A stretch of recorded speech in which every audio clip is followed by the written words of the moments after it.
What do you look for? This is some of the terminology we use as EMTs in EMS. Acronyms, PENMAN. You're looking to make sure that yourself and your personnel are safe. Are there any threats to you and your team? Are there any environmental hazards? Is there a cloud of green, weird gas that's hovering above 15 survivors? That's probably not somewhere you want to go. N is a very important one. How many survivors do you have?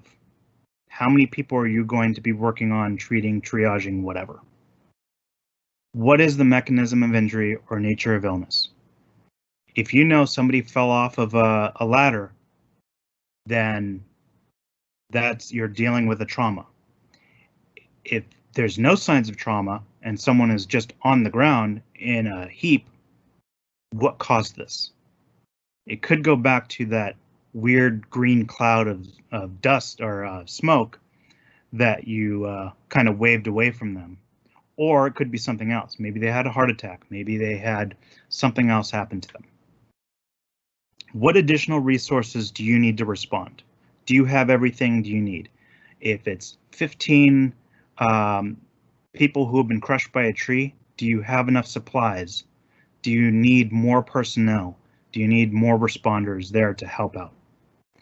What resources do you need from the outside? This is something that we need the fire department for. It's not something that we can handle. The number of injuries, the criticality of the injuries, we're not going to stop these people from dying. We can delay it, but we need to get the fire department here. We need to get advanced medical here to help out. I mentioned earlier the term March and RPM. You might have also heard ABCs mentioned. ABCs stand for airway, breathing, circulation. March is just an extension of this. In all circumstances, when you do ABCs, you're checking for the airway, breathing, circulation. The first thing you check and treat is massive hemorrhage. If someone is bleeding out, they have a femoral bleed, that can kill them in 2 minutes. If you don't treat it, you don't stop that bleeding. It doesn't matter if they are not breathing. If they are squirting bright red blood and you're trying to get their airway open, by the time you do, they will stop squirting bright red blood. They will have bled out, and there's nothing you can do about that. There's nothing you can do to save that person. So always treat massive hemorrhage first. Then focus on making sure they have an open and clear airway. If they're not breathing, reposition their airway. See if you can get them to breathe on their own. Check their respirations. Are they breathing too fast or too slow? The rule of thumb is that 30, if they're breathing 30 times a minute, or roughly every 2 seconds, they're breathing too fast. If they are breathing 5 times a minute, they are breathing too slow. But focus, generally speaking, people are going to be breathing too fast, and that's an indication that they have some sort of life-threatening injury or illness going on. Circulation. Do they have good blood perfusion to their extremities? If you do a Blanche test or you pinch the bed of their nail and the color returns within 2 seconds, they have good circulation.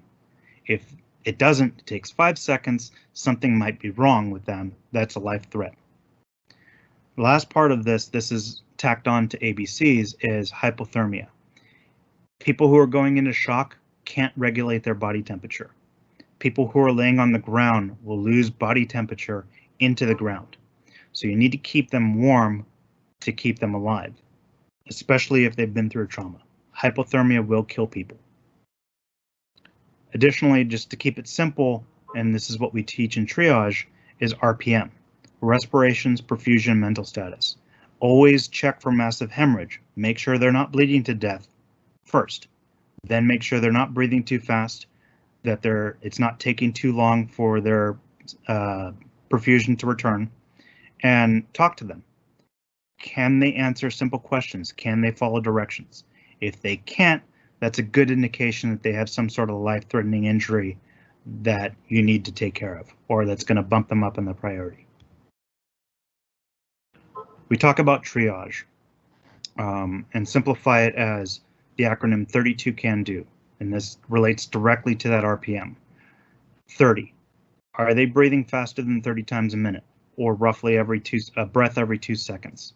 If they are, and they didn't just run a marathon, there's probably something wrong with them, something that will kill them. Does it take more than 2 seconds for a capillary refill? If it does, there's probably something wrong with them, something that can kill them. Can they follow simple directions? If they can't, there might be something wrong with them, something that can kill them. If you're approaching a mass victim incident, before you begin the 32 can do, always remember to call out, tell them who you are, and say, if you can hear the sound of my voice, come to me. That's going to hopefully encourage people who are not delayed or immediate to get up and walk towards you, get them out of the area. Then remember, you're triaging often or re-triaging often. Even if you go through once and you have a bunch of people who are delayed, no immediates. Don't say, okay, we're done here, we're going to move on. You have people who, for some reason, did not get up and were not able to get out of there. Something could be wrong, something that could kill them, but it's only through the re-triaging that you're going to find this out. And that's going to bump them up in their priority.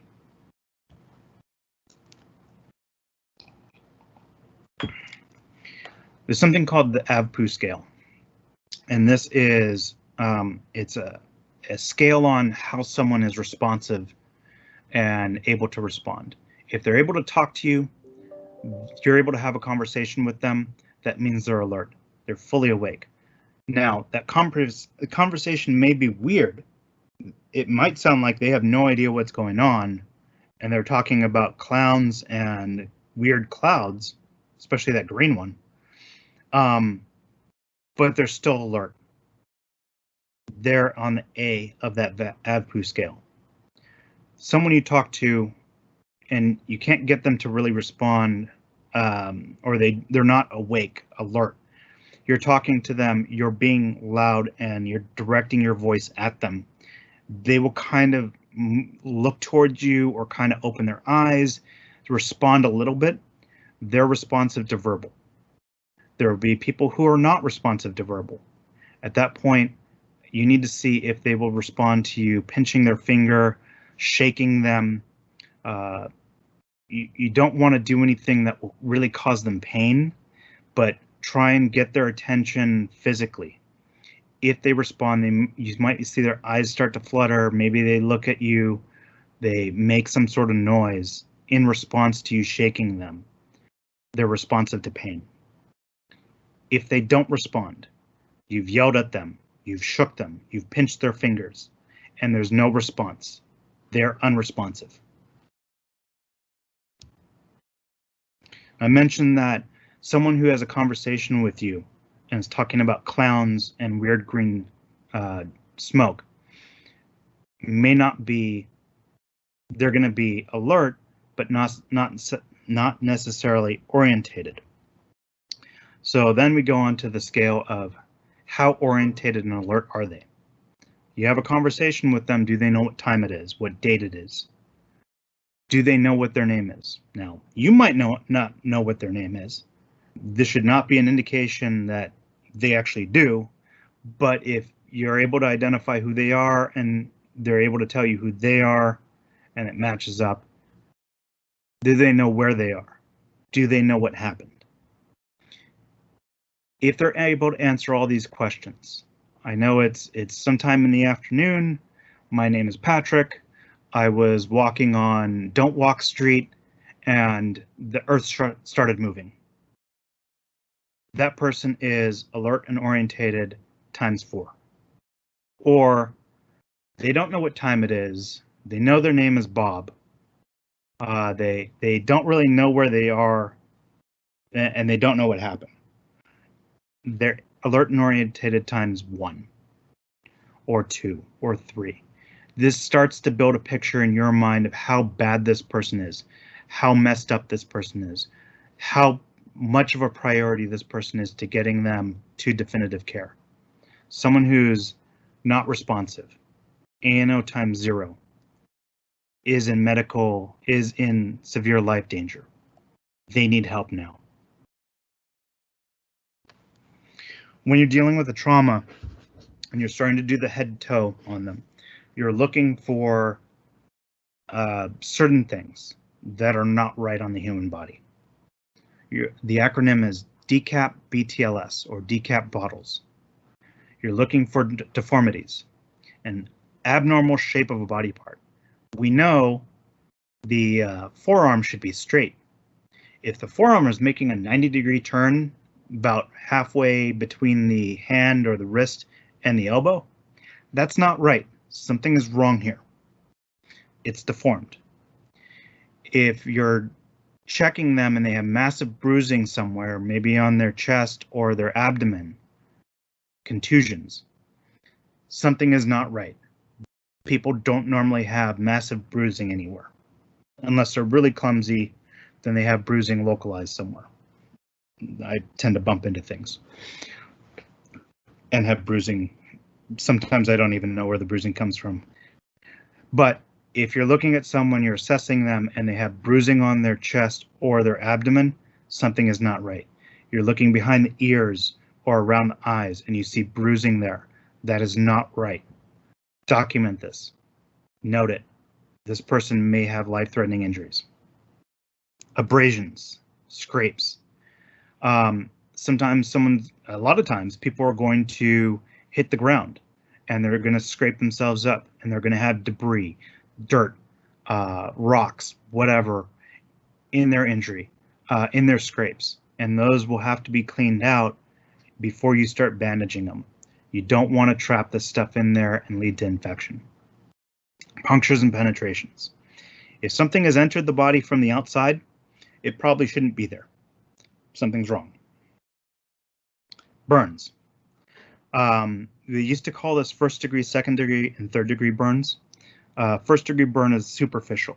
A sunburn is typically a first degree burn.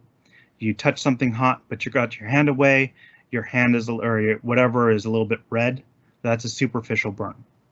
A partial thickness burn or second degree burn starts to have blisters. That's a sign of the second degree burn. Full thickness burn, the skin has been burned away and you see what is not skin underneath there. There's also a fourth degree burn where the burn actually gets down to the bone. And that's really bad. Hopefully none of you see that. Hopefully I never see that. Tenderness. If you're palpating, you're touching the body and you're watching the person's reaction. If they flinch, they pull away slightly, they move their body part away from you, it may not be necessarily pain, but you're causing them some sort of discomfort. That's tenderness. Lacerations, those are cuts. It's important to note the depth, length of the cut, and if it's clean or jagged. If someone has had something ripped open on them by something like a stick, that might be a jagged cut. If someone has a clean cut from a knife, that's going to be treated or addressed differently than that jagged cut. Swelling. There's abnormal enlargement, and everybody should know what swelling is, but if there's abnormal enlargement of a body part or an organ, it's typically caused by trauma or some sort of infection.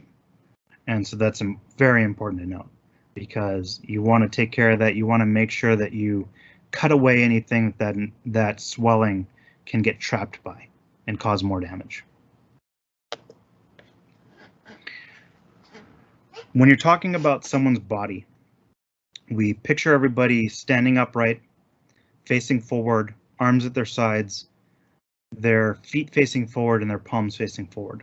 I was trying to find a good picture of this, and this was the best picture I could find in terms of the directions of the body, but you notice that his hands are not palm up. So that's the flaw of this picture. Remember, palm up. Generally speaking, everybody has a head, a torso, and limbs. The head and the torso, there's one of. It's along the midline of the body, or the core or medial of the body, the trunk of the body. and you should only have one head and one torso. If you have more than one head, I think it can happen. Something generally is not right, though. Most people don't have two heads. But they generally have two limbs, two arms, two legs. So as you get away from the midline of the body, where everything is one of, you have one nose, one mouth, one heart, one stomach or abdomen. As you pull away from the midline of the body, you generally have one on either side. This is body symmetry. Everything should be about the same. The arms should be two arms, both equal length. Two legs, both equal length. If you have one leg that is substantially shorter than the other, something is not right. Someone might have a broken femur, and that's a good indication that there's a problem here. Someone's arm is shorter than the other one, or missing. Something is not right here. It's a good indication. Make sure you document this. You're going to be coming back to this later. When you're talking about the body, anything towards the midline is medial. Anything away from the midline is lateral. Anything towards the heart is proximal. Anything away from the heart is distal. Now, for those who are first aid trained, this is more important to know. If you're not first aid trained, it's less important, but these general terms are good to know when you're talking about the human body. The front of the body is the anterior or the ventral, and the back side of the body is the posterior or the dorsal. And towards the head is cranial, towards the feet is collateral. I don't even use that one.